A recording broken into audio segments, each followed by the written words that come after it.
ذرا اس کی بات سنیں کیا فرما رہے ہیں۔ مسلم کی حدیث 240، علی سے محبت نہیں رکھے گا مگر مؤمن، علی سے بغض نہیں رکھے گا مگر منافق۔ کہتے ہیں حضور نے عقدہ ہم پہ کھول دیا، یہ معمہ حل کر دیا، یہ مشکل حل کر دیا آقا نے۔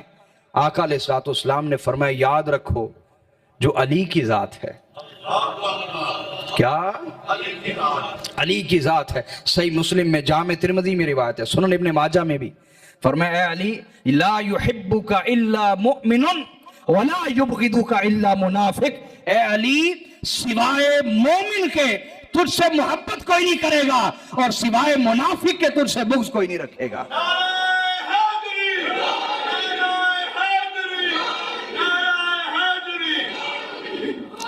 رسول صلی اللہ علیہ وسلم نے فرمایا انصار لا يحبهم الا مؤمن ولا يبغضهم الا منافق فمن احبهم احبه اللہ ومن ابغضهم ابغضه اللہ۔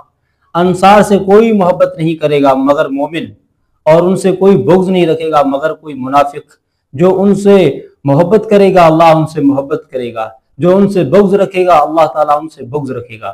انہوں نے کہا کہ جو حضرت علی رضی اللہ تعالیٰ عنہ سے بغض رکھے گا تو اللہ علی سے مومن ہی محبت کر سکتا ہے اور علی سے بغض منافق ہی رکھ سکتا ہے۔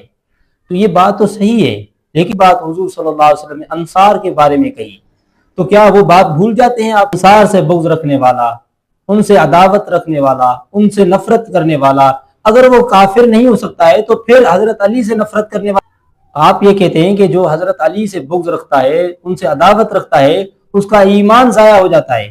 پھر آپ انصار کے بارے میں کیا کہیں گے؟ جو ان سے عداوت رکھتا ہے اللہ ان سے عداوت